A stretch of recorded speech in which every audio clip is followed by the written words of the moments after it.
ప్రాపంచిక జీవితం ఎలాంటిదంటే, ఒక మానవుడు హఠాత్తుగా ఎడారిలో దించబడ్డాడు. ఎప్పుడైతే ఎడారిలో దిగాడో అతన్ని తిరిగివేయడానికి పెద్ద పులి వెంబడిస్తా ఉంది. పరిగెడుతున్నాడు పరిగెడుతున్నాడు పరిగెడుతున్నాడు. మర్రి వృక్షం కనిపించింది. ఎగిరి ఆ ఓడను పట్టుకుని వెరాలాడు. పులి కాసుకొని ఉంది, ఎప్పుడు కింద పడితే అప్పుడు తినేయడానికి. ఈ పరుగులు అతను గుర్తించలేదు. ఏ ఓడనైతే వేలాడుతున్నాడో ఆ ఓడ కింద పెద్ద గొయ్యి ఉంది. ఆ గొయ్యిలో కాలకూట సర్పం పడగలు విప్పి బుస్సులు కొడుతూ ఉంది. ఎప్పుడు కింద పడితే అప్పుడు కాటింది. పోనీ కొట్టుకున్నటువంటి ఓడ ఏమైనా గట్టిగా ఉంటుందా అంటే అదే లేదు. ఎప్పుడైతే వేలాడుతున్నాడో ఒక నల్లెలుక ఒక తెల్లెలుక వచ్చి కొట్టుకున్నటువంటి ఓడను కొరుకుతూ ఉన్నాయి.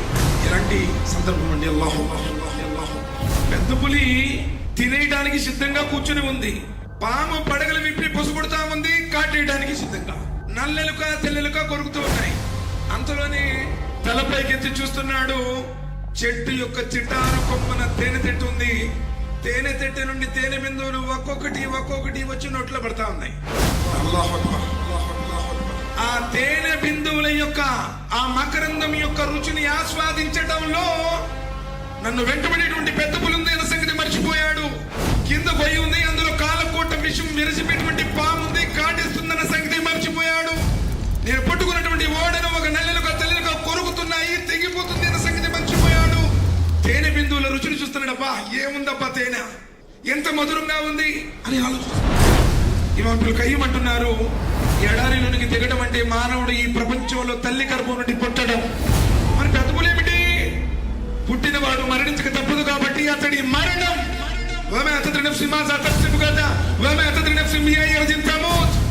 మానవుడు ఎప్పుడు ఏ భూభాగంలో చచ్చిపోతాడో కూడా తెలియదు.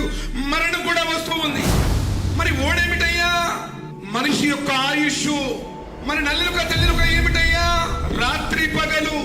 నీ జీవితంలో ఒక రాత్రి ఒక పగలు గడిస్తే ఒక రోజు అయిపోయిందంటే నీ లైఫ్ టైమ్ లో ఒక రోజు తగ్గిపోయింది.